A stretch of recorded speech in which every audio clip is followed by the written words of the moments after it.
Hi, welcome to Local Flavor. My name is Oystein Solberg and we're here at the Institute for Culinary Arts. So summer is here and rhubarb is going crazy. So the question is, what to do with all the shenanigans? The good thing is that rhubarb is very, very versatile. You can do all sorts of fun stuff. And today we're going to demonstrate a few ideas that some you might have done before, some you might not. So just to kind of put some ideas in your head. So we're going to be making a rhubarb pie because it is flat out delicious and I crave pie like no other. So by starting the crust, we're going to start with flour. I'm just going to put that into our wonderful little machine right here. And sugar. And just a little pinch of salt. Because even if it's a dessert, like it needs a little bit of salt because it just makes it taste better. Salt is my friend. You're just going to pulse this together real quick just to kind of get it nice and mixed up. And then we're just going to add butter. This butter is diced and then I put it in the freezer. So it's very, very cold. When making a dough like this, you want to keep everything very cold because you don't want the butter to get worked in too much. So then get that added in. We're going to just start pulsing this up. And you want this mixture to resemble kind of coarse cornmeal by the end of it. So don't leave it on, just kind of pulse it and kind of keep an eye on it. And there, it's getting pretty close. Right there. And then we got ice water. Also keep it very, very cold. This one I added ice and then let it sit in the freezer for a couple of minutes as well. Super, super cold. So I'm just gonna kind of drizzle that evenly over the top. Like so. And then we're just gonna and this is going to look like a very, very dry dough, but just kind of keep in mind that the butter is still very cold, and you want it to remain very cold and look kind of chunky and crumbly and strange looking. So what you're going to do then, you see that it really just looks like flour. Like it looks super strange, and you're just going to be thinking like, there's no way this is going to turn into a dough. But it will, I promise. So I'm just going to pour this onto a piece of plastic wrap I got down here. Like so.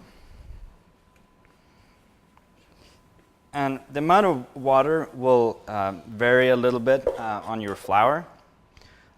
So just kind of, one way to kind of check it is just kind of take a little pile and squish it together. If it comes together like that, you got enough water. You don't want it to be too dry, but not too wet either. So it's kind of a little bit finicky. But we're just gonna get this all. We'll just kind of work it into like a little pile. And as you see, it'll just start come together a little bit. But just be sure not to work it too much. Like you just want it to kind of come together like that. So you can still see some visible specks of butter in there, because butter is delicious. So, then you're just going to wrap this up. So just having the plastic wrapper down before I kind of pour out the dough just makes it a lot easier keeping it clean. Because if not, it would be a lot of dough everywhere. Which would be okay as well, I guess. Like so. And then I'm just going to put this in the fridge for a little bit to just kind of let it rest for a little bit. And then we'll start rolling it out and kind of start building our pie here in a little bit. But a lot of people are kind of conscious about what they eat. I'm not one of them, but so I like my pie doughs with butter and the full shebang, but there's alternatives, and our dietitian Mary Watson got a couple ideas how you can make this buttery wonderfulness a little bit more healthy. So just stay back, listen to what Mary got to say, and I'll see you guys in a little minute. Hi, I'm Mary Watson, registered dietitian. Pie crust is often high in saturated fat, oftentimes made with either butter or lard. My recommendation for those of you who enjoy pie but would like to decrease the saturated fat would be to either put the crust on the bottom or the top. Another alternative would be to use a graham cracker type pie crust, or for those of you who don't want crust, you could just add an oatmeal crumble on top. And we're back here at the Institute for Culinary Arts. Thank you, Mary, for some helpful insight into the world of butter and fats.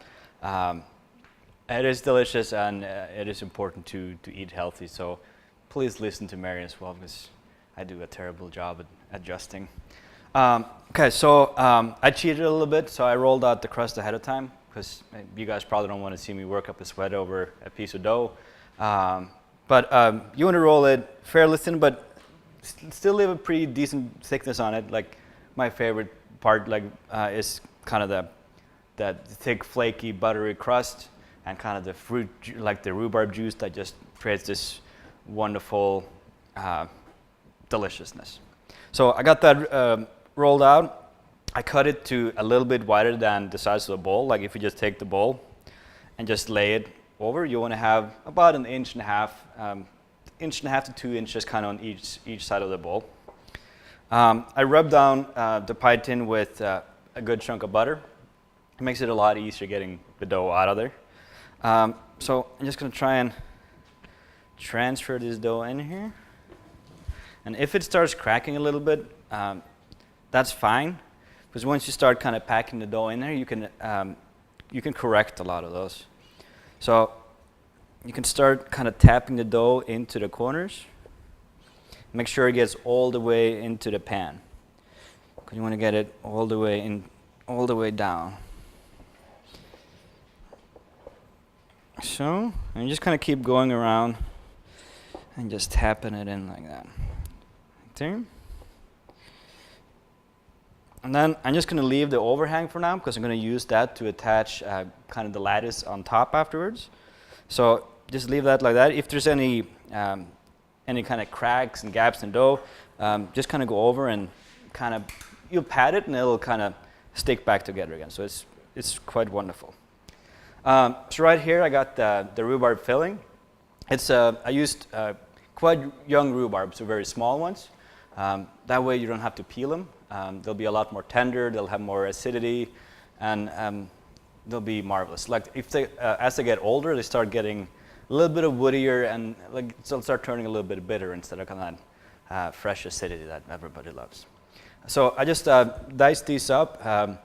Added some flour in here, a little bit of cornstarch, and a little bit of orange juice and orange zest and some sugar. And just let that sit and macerate for a little bit. Sugar will start drawing out the moisture out of the rhubarb, and it'll kind of create this wonderful little sauce. So the fruit juice and the flour and the cornstarch will kind of create this thickened sauce, so that we'll be able to cut the pie afterwards. So I'm just going to scoop that into here, and you just want it kind of nice and level with kind of the edges of the pie pretty much. I think I'm just going to skip baking this one and just eat it right now. Like, I think that would be just fine. Like so.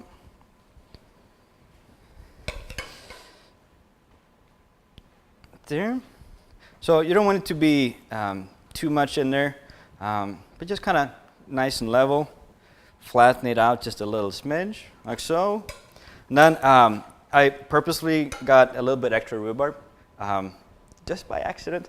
I'm going to show you guys how to make a little crumble afterwards, but I'm just going to set this aside for now. I might just eat it before we get to the crumble, but I'll try and behave.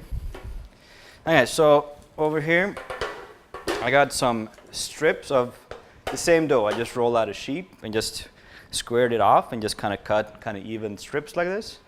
This I'm going to use for the lattice on top. You can do it without a lattice as well. You can do a full lid with a little steam pipe, but lattice looks nice, and it just shows people that you really put some care into this pie. So I'm just going to start lining pieces with maybe like a little half-inch gap in between each.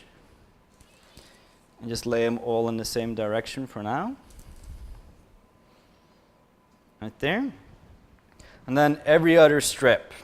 Okay, so this is the tricky part. Every other strip, I'm going to fold it back.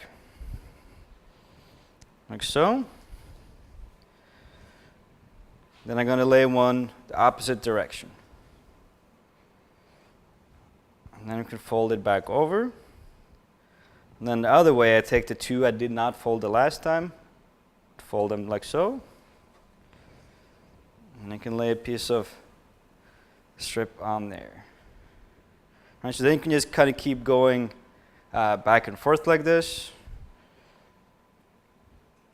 All right, so everyone, you want to go under, over, and just kind of weave it like that. So it doesn't really take that long, and it just gives that nice little extra touch to the top of your pie. So, right there. All right, so you just get nice even spacing. They're weaved together, so they'll hold together real nice. And it just kind of puts that nice finishing touch on it. Okay, so then I'm just going to go over the sides and take kind of the lattice and some of the overhang and just kind of cut it a little bit closer to kind of the edge of the pan. I'm just going to leave still, I guess, small inch overhang because I'm just going to roll it back up a little bit afterwards. So just use a paring knife and just kind of go around the side like that. Let's see. And try not to mess up the lattice too much. So there, that's pretty even all the way around. Like, it doesn't have to be perfect. Like a pie is supposed to be just pretty rustic and delightful anyways. Kind of the leftover dough, you can set it aside. You can pat it into cake and bake it off and kind of crumble it up. And you can use that as a topping for crumbles and stuff like that as well. So don't throw it away. Like everything has its purpose here in life. So then I'm just going to take the sides, kind of roll it up with the lattice and kind of the overhang. I'm just going to go around the whole pie and just kind of roughly roll it together for now. Just so it'll help hold the lattice in place a little bit better. So it looks pretty rough right now. Then you just take a finger and just go around and just kind of press it down like that.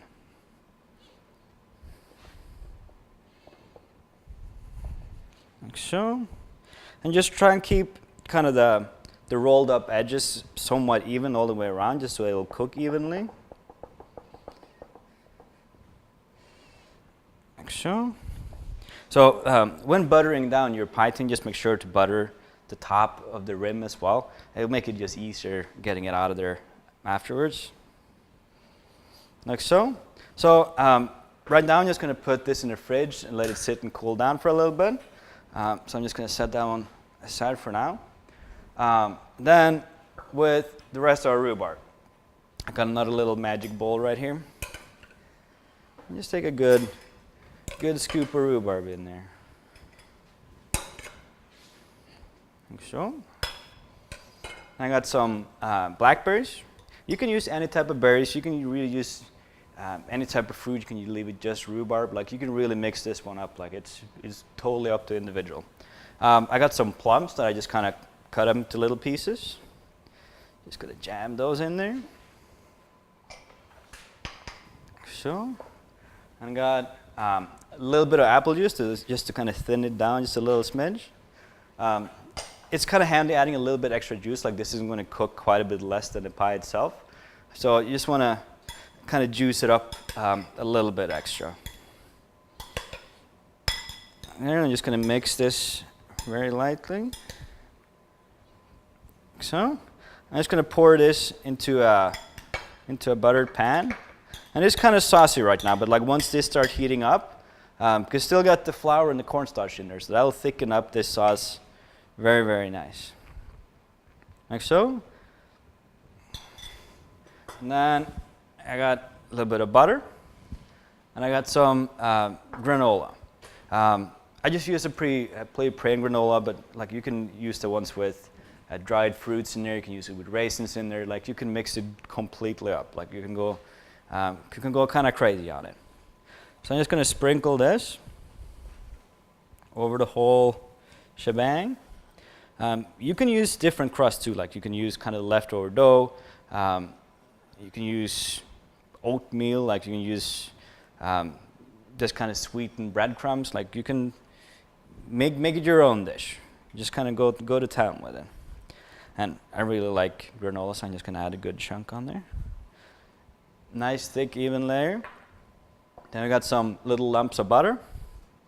Mary, you might have to look away right now because I'm going to add quite a bit. Right there. So, and then this one's ready to go in the oven. It's going to take, depending on the oven, 15, 20, 25 minutes. Just until the juice is kind of bubbling nice, the top is nice and golden, and until you really can't resist it anymore. Then you just cave in and eat it, and then you'll be happy. But I just added a good chunk of sugar to all of this rhubarb. There is ways to get around it, and it'll still be very, very delicious. You can cut back on the sugars and use like fresh apricots in there. There's a lot of fruits that got a lot of natural sugars. But there's a lot of good sugar substitutes as well. So I'm going to break to Mary Watson again, and she'll tell you a little bit about them. We'll be back here in a little bit, and then I'm going to show you guys how to make a quick little sauce. And I'm going to eat a whole mountain of ice cream. So you want to make sure to not miss that, because it'll look kind of funny. So listen to what Mary says, and we'll be back here in a little minute. Hi, I'm Mary Watson, registered dietitian. Many pie recipes call for at least 3/4 to 1.5 cups sugar. Why is sugar a concern? Sugar is empty calories, calories without nutrients like vitamins and minerals. My recommendation for many pie recipes is to simply reduce the sugar by about 1/4 of a cup, or look at some of the sugar blend alternatives that are in the grocery store. Sugar alternative blends are half sugar and part sugar substitute, so you only have to use half of what the recipe calls for.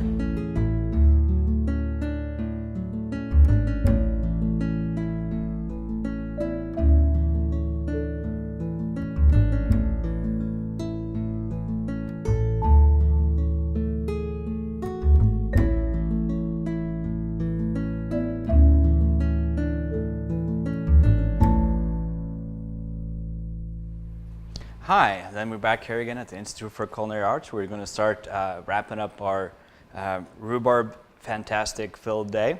I'm going to make a quick little sauce that's going to go with a little vanilla ice cream and our rhubarb crumble that we just made here a little bit ago. So here I got a pot with a little bit of apple juice that's just been kind of sitting steeping for a little bit. I got a little bit more rhubarb. I'm just going to add that in. Now, a good couple of pinches of sugar in there. Then you're just going to let that sit and simmer for a little bit. You kind of want the rhubarb to start breaking down, but still keep a decent amount of texture to it, so don't leave it on there for too long. And then also going to give it a little bit of orange zest in there. Like so. Just a couple of good drags in there is enough. I'm going to give it a little bit of orange juice. Like half an orange for this amount should be plenty. Right there. I'm just going to give it a little bit more sugar in there. And you can use different types of juice too. Like you can just do straight rhubarb and water. You can juice a little bit of rhubarb and cook rhubarb in rhubarb juice. You can even try and use some different types of white wine and stuff like that. You can kind of put your own little spin on this one as well. So basically I'm gonna let this cook until it kind of start turning kind of like a very light syrup. And it'll be just marvelous, like with the pie and with the crumble and with the ice cream and the whole hoopla. So that's when I'm just gonna do its magic little thing. Meanwhile, I'm gonna grab the pie out of the oven here. It's been baking for it's been about 50 minutes. So see here that the filling just started bubbling up, like it's just popping. It's kind of nice and brown edges. It's just wonderful, nice and piping hot. Like before we start cutting into it too much, like I just want to let it sit for a little bit. This will just make it easier getting like proper slices out of it. I'm also a fan of just cutting into it straight away. It'll be a little bit more messy, but it's a hot piece of pie. Like it's delicious. It's very, very good. When making a pie, make sure to put it on a pan, because a lot of the sauce might bubble over the edges, and if it hits the bottom of your oven, it's kind of a little nightmare getting out of there. So be sure to have something underneath. It'll save you a little oven fire, which nobody really wants. Then we got our crumble up here too. So this one has just been in for about 20 minutes. So the granola is just nice and brown, nice and crispy. The butter kind of helps pack it together. And you see it here as well. It just kind of started bubbling up the sides a little bit. It just looks like bubbly rhubarb lava deliciousness. It's quite delicious. This one you can cut into a little bit faster than the pie because it's just less stuff in there. So that's my plan today. I'm just going to start eating it, really. So I'm just going to cut out a little corner here. You can make like little individual ones too, like in little ramekins. It works great. That way everybody gets their own steaming little piece of deliciousness. Right there. So just see how that flour and the cornstarch just thicken up that fruit juices. And it's just piping warm. So the rest I'm going to eat here in a little bit. It'll be delicious. On the side right here, I made some vanilla ice cream. This is a recipe we used before. Like we used this one when we made some molten chocolate lava cakes back in the day. Super easy. Like it's cream, milk, vanilla, eggs, and sugar. All marvelously delicious things. You can use store-bought ice cream too, and it's okay, especially if you're going to have lighter, like less fatty and sugary ice creams. Getting the store-bought ones are quite a bit easier, but kind of whenever it's crumble and pie involved, I kind of tend to just kind of splurge, which works out okay as well, I guess. So I'm just going to scoop a good chunk of ice cream into our bowl right here. Oh yeah. See, it's just nice and creamy and delicious. It's just all this vanilla bean freckles in there. It's just delicious. I'm just going to have a good old scoop on top of here too. And it's going to start melting pretty fast because it's piping hot. So whenever you get the ice cream on there, like you want it to go up pretty fast. So we're just going to take a little bit of our sauce right here and just scoop it straight over like that. Right there. And that's all you really need in life. It's like it's summer, easy, delicious food. So make it, eat it, make it again, and eat more. Like you never get sick of it. Make the recipes your own. Like you don't have to use rhubarb if you got a lot of apples, if you got a lot of pears. Mix it up and put your own little spin on it. So that's about it we had for today. But stay tuned for future episodes, and I see you guys around.